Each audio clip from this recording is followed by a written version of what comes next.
Hey there, welcome to Old Man Runner. In today's video, I'm going to do a full review of the Zürich Marathon 2022. First, I'm going to tell you how I got to Zurich and the preparations.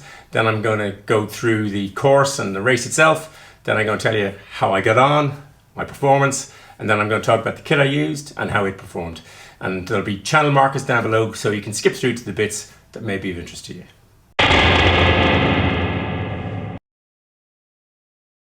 I travelled to Zurich from my home in Dublin on Swiss, the national airline, kind of when in Rome do, as you know. And so I decided to travel Swiss. Turned out that I guess due to the ongoing effects of the pandemic that's been affecting us all for a long time, Dublin airport was very busy. They had predicted a 3.5 hour time to queue to get through security. Usually for a short flight, it's 2 hours to Zurich from Dublin, you'd allow maximum of 2 hours. They said 3.5 hours. And then lots of people showed up, and then they blamed people for showing up earlier than 3.5 hours. So it took a long time to get through security. It was perfectly pleasant when we did. We got through, and then we headed to the Dublin Airport Lounge.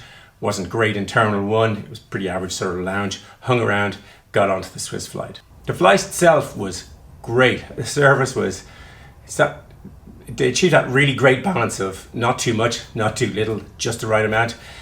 As with my previous marathon, I decided to fly in business class simply to get a bit more leg room. And with the pandemic, I didn't want to risk any kind of COVID catching just before the marathon. And it was super.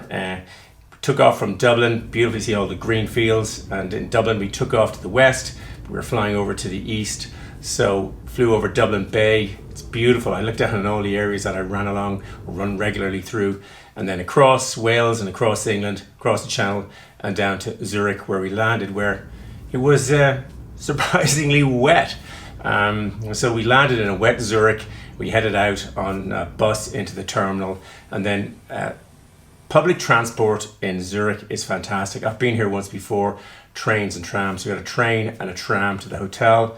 Staying in the Crown Plaza in Zurich, kind of, I think it's one of Zurich's largest hotels, about 3k out. But again, the tram system is so efficient that that's not a bother. I wanted to get something with a slightly larger room in case I needed to make a video like this. Also, there's a pool and a sauna, which on and before and after marathon is really handy to have. So I've stayed a lot of times in European hotels and you're downtown and it's fairly small rooms and you can sort of navigate yourself around the bed, which is fine, but not when you're preparing to run a marathon. On Saturday, I had a quick swim, really a splash around the pool just to move my arms and legs around, see they worked, and a sauna, not too long, didn't want to overdo it, and then into town to pick up the gear. So it's in Jelmoli, I'm not sure how to pronounce that, but anyway, it's a big premium department store on the Bahnhofstrasse, or just off the Bahnhofstrasse, Zurich's main shopping street. And you go up and it's on the sports department and you get your little goodie bag. It's all very, very efficient, very quick. And you get your goodie bag and with your race bib and all of that sort of stuff. And full of useless stuff that you usually get on these things. The one useful thing I didn't notice was, until I got back to the hotel, was a little coupon for €20 or 20 Swiss francs off if you spend 200 Swiss francs in the sports department. I didn't realize that till after I got back, and I did spend €200 on a pair of shoes. Not to worry, but it was one useful thing that was in the bag. But it's super efficient to go into Jelmoli, and because it was in a department store, there was lots of the same kind of vibe of lots of things to see. There was a very good on-running section and various other good sections around. So that was all very easy and very relaxing.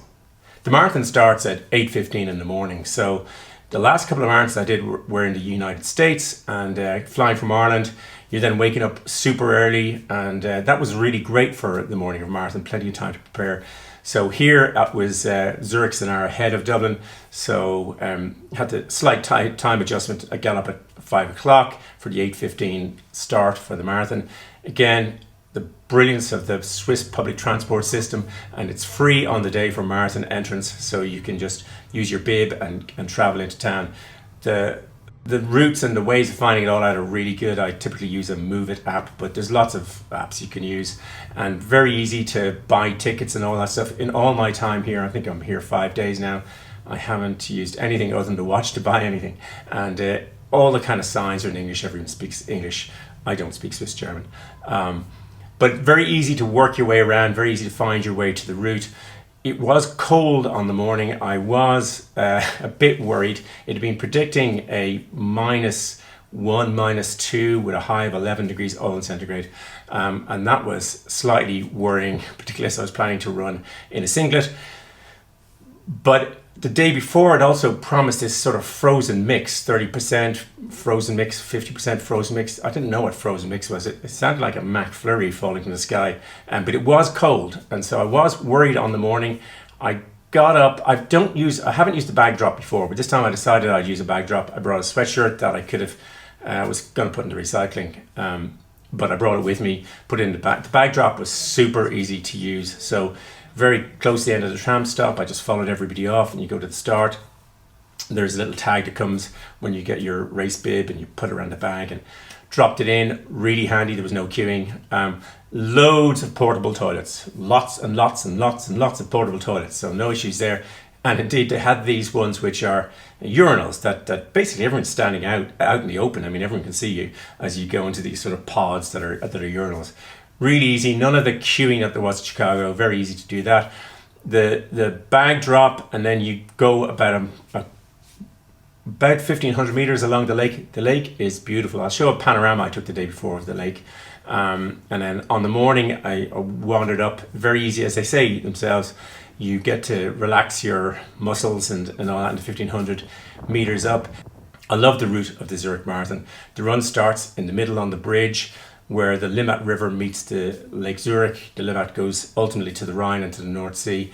Zurich's main river, the Seal being the other one. So you ride into centre town, you start on the bridge and you run down a little bit to the west, and then you loop back through the nice villas in the centre of town, and then you go up the Bahnhofstrasse, Zurich's main shopping street.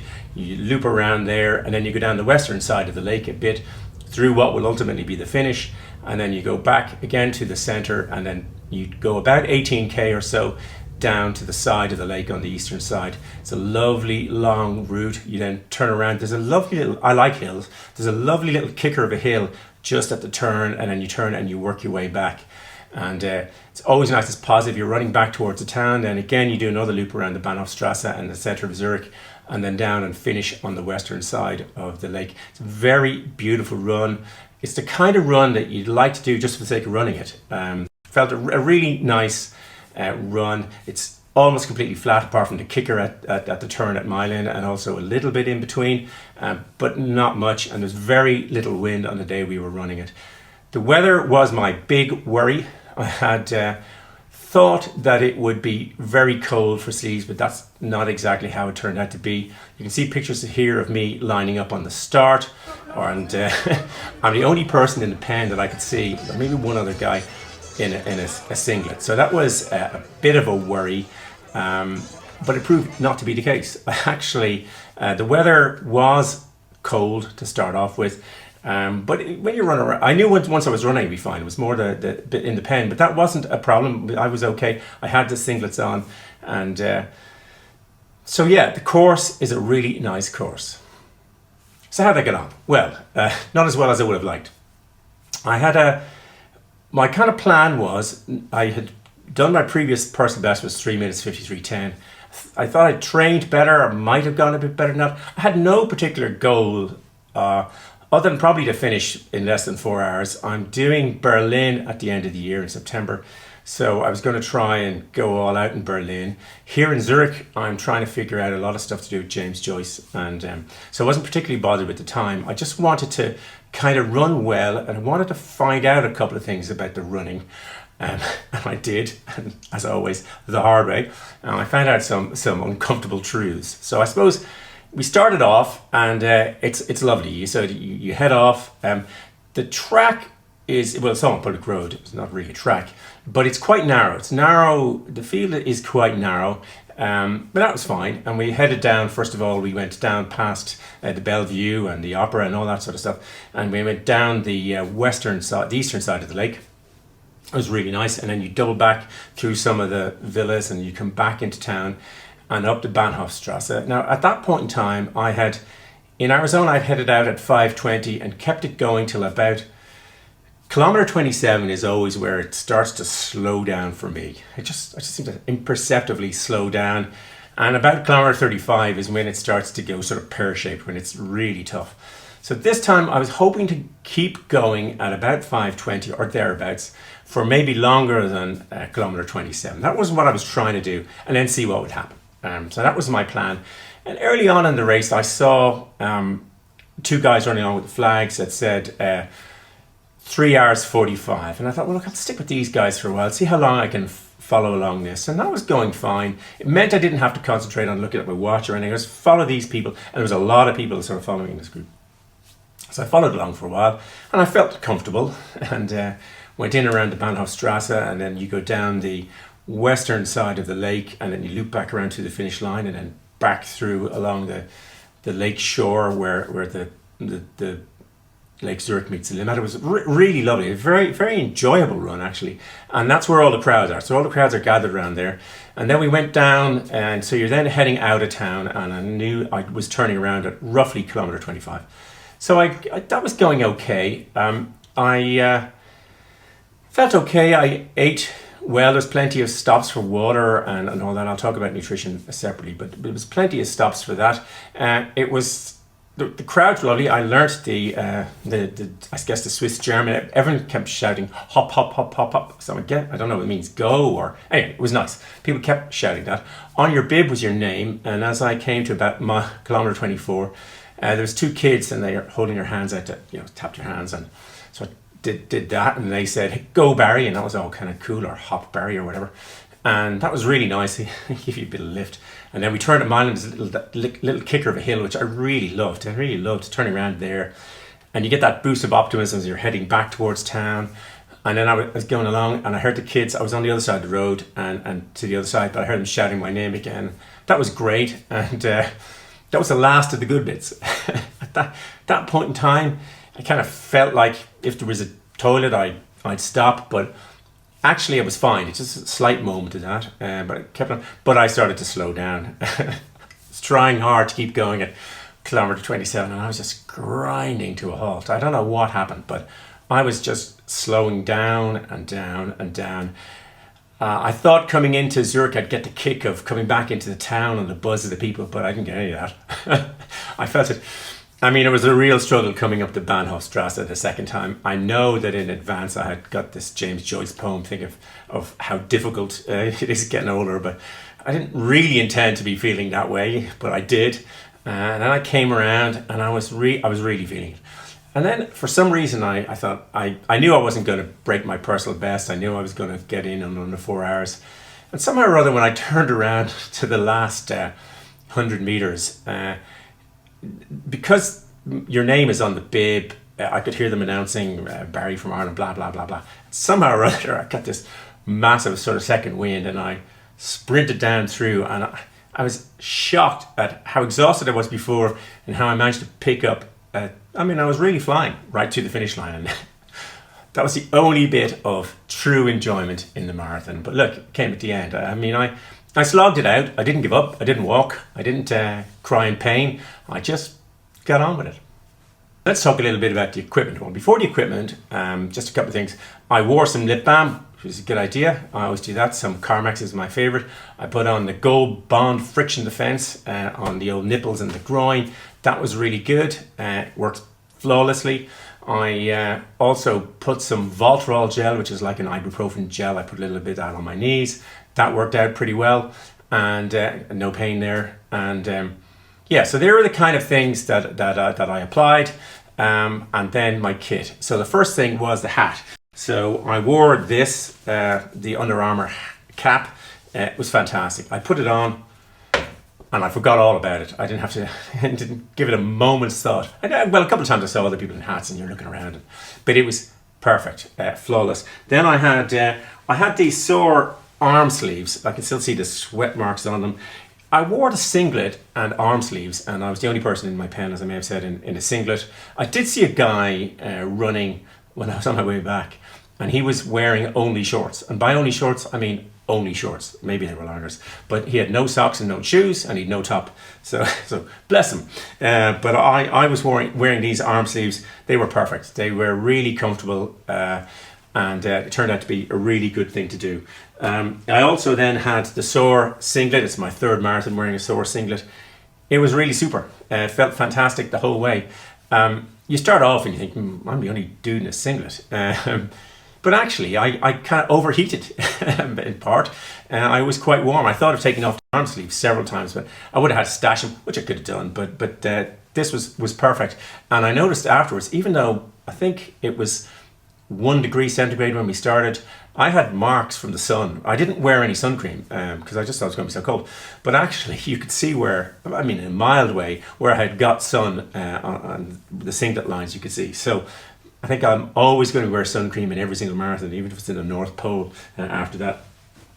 I wore these shorts. These are the Satisfy running shorts that I wore in Chicago.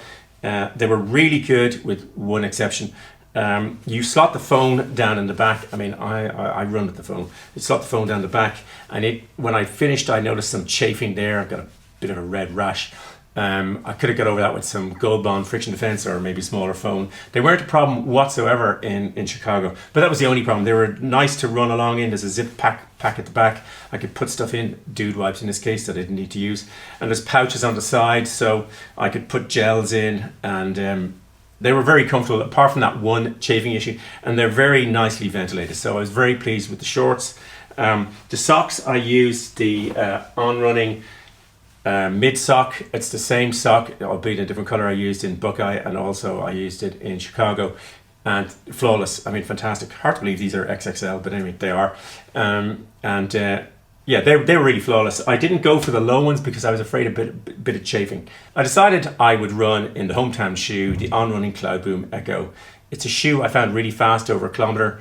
I was worried that over a longer distance I'd sink into the heel. That's what happened. I was too much on the heel. These are designed to be on the forefoot. If you're a faster runner, you would have got more out of them. I couldn't get anything out of them. Still happy I chose them, because when you're testing shoes, you do want to test yourself. And I wasn't trying to set a personal best. I was trying to figure stuff out. When I did pick up the pace at the end, albeit from my tiny sprint, they went fantastically. They felt, I mean, I was flying along. And that was the one magic moment in my marathon. Before the marathon, I took the Morton's drink mix, which I always do, and I brought 2 gels with me. I ate those, one caffeine, one non-caffeine. The Morton's strictly on the 6K. I decided to pick up the Power Bar gels along the way. God, I couldn't, I mean, they were so sweet compared to the Morton's. I mean, I suppose none of these gels do I really like, but I will be definitely swapping back to the Morton's. It was better the blandness of the Morton's than the super sweetness of the other stuff. And I think in Berlin, Morton's is a sponsor, so perhaps I don't have to carry them. So all in all, I had no real no GI issues.